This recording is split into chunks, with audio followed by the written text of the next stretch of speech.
Want a podcast? Kia ora, I'm Maxine, podcast producer, audio nerd, and founder of Maxine London Creative. Let's explore what it takes to start and maintain a successful podcast.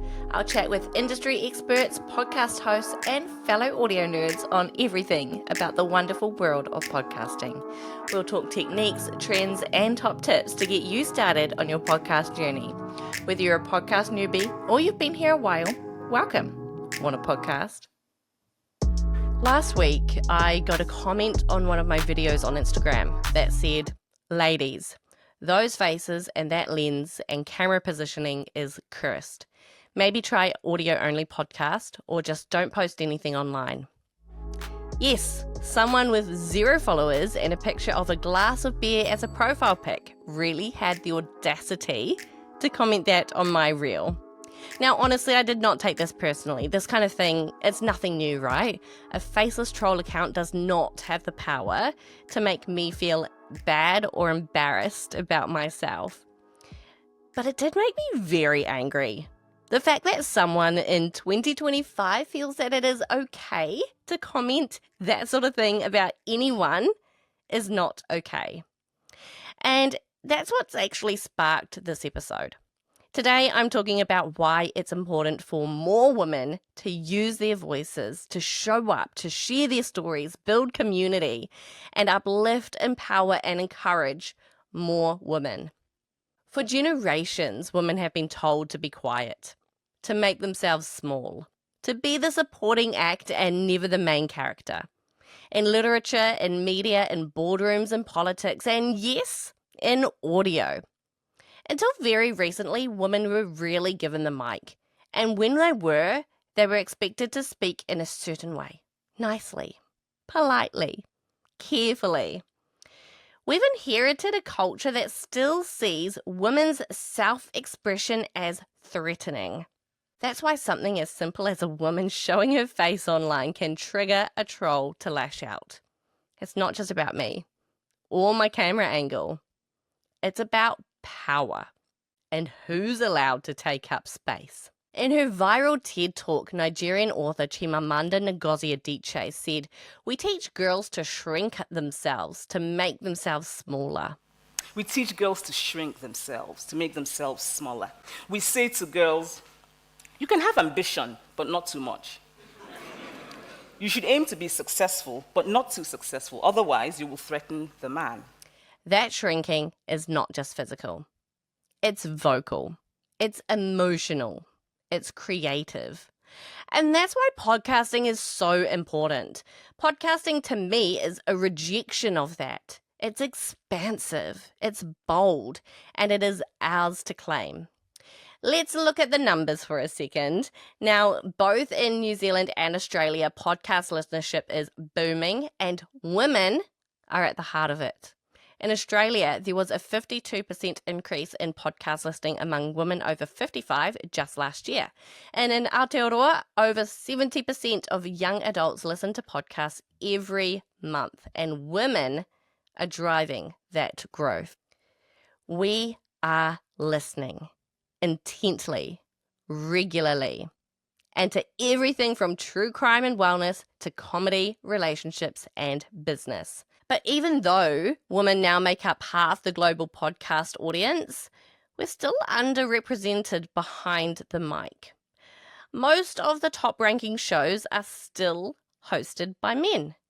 And when women do host, they're often pigeonholed into narrow genres like beauty, wellness, and parenting. Not that there's anything wrong with those genres at all. They are powerful, but women contain multitudes, you know.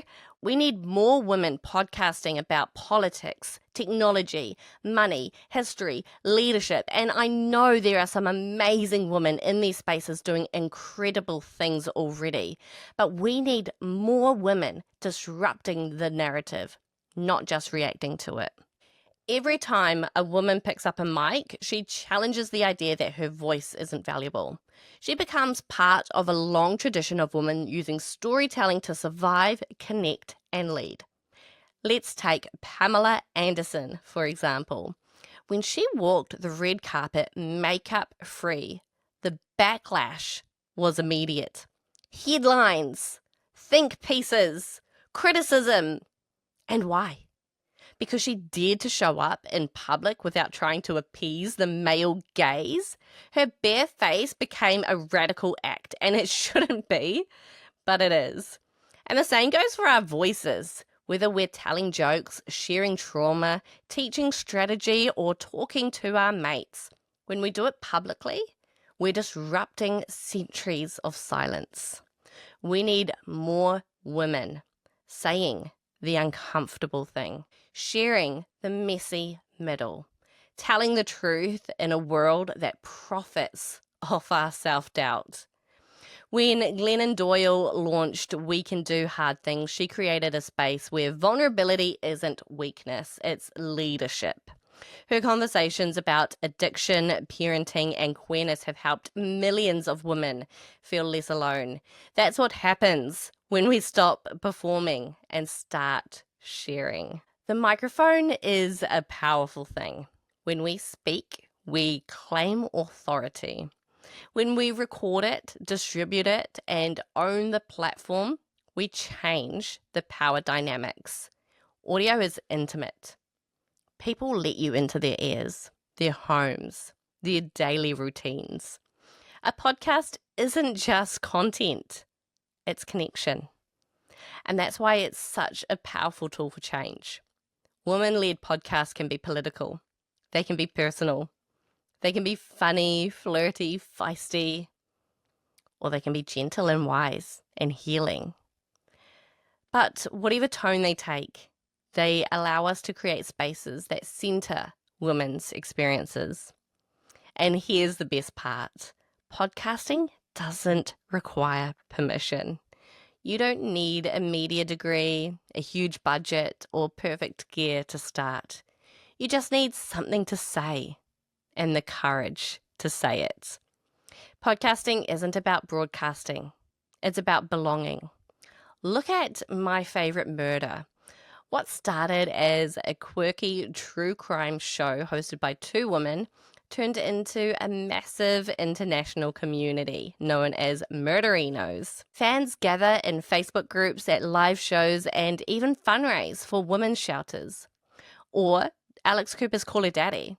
She started talking about sex and relationships from a raw, unapologetic female perspective. I've got more on her in another episode because she truly is an exemplar of female podcasting.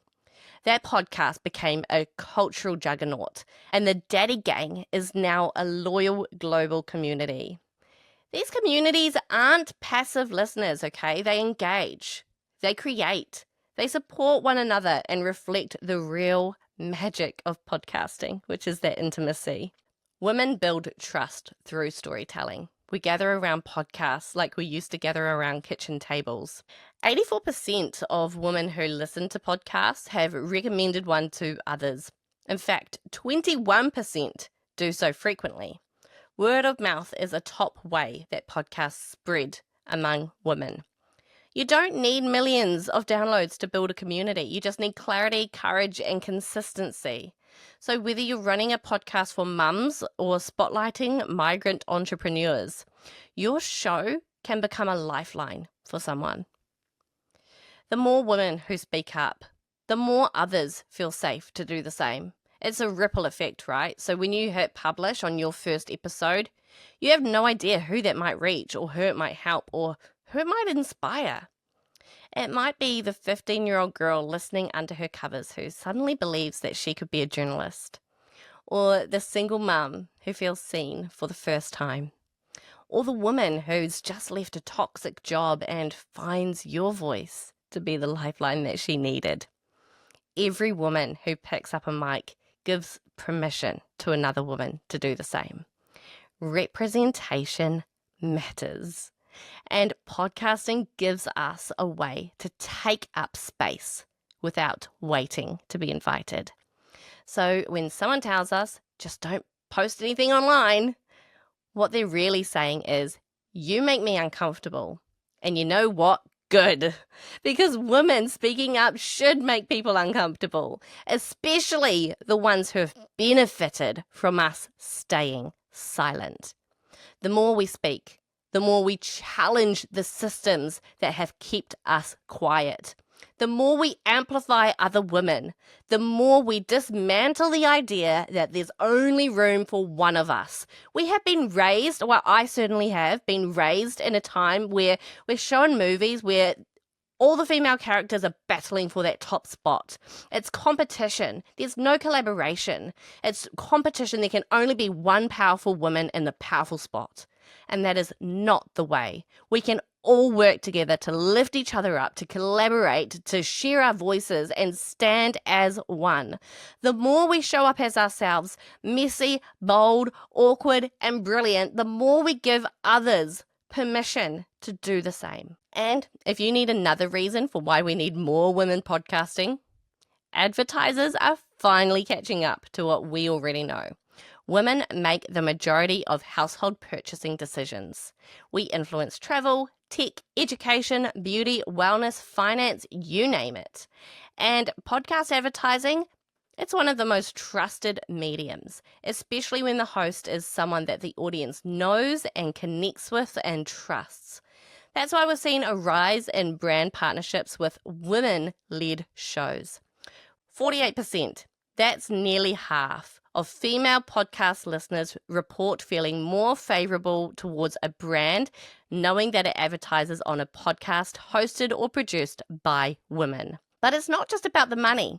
It's about recognizing our economic influence. When women control the conversation, we also control the capital.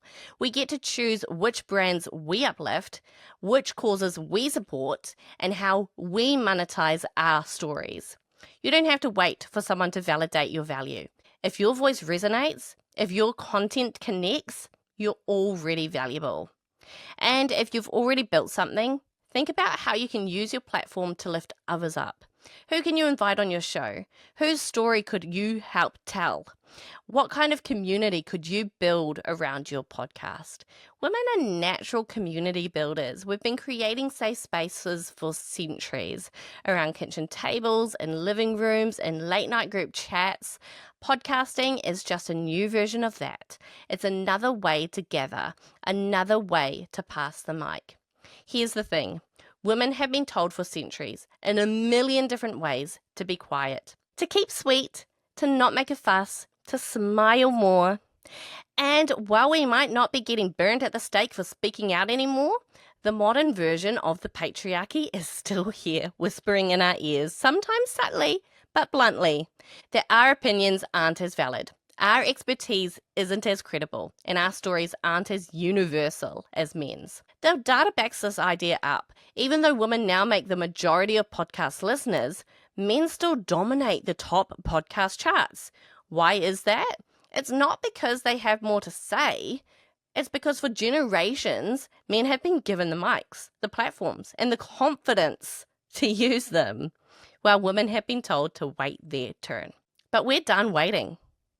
Podcasting is one of the few media spaces where the gatekeepers aren't quite as powerful.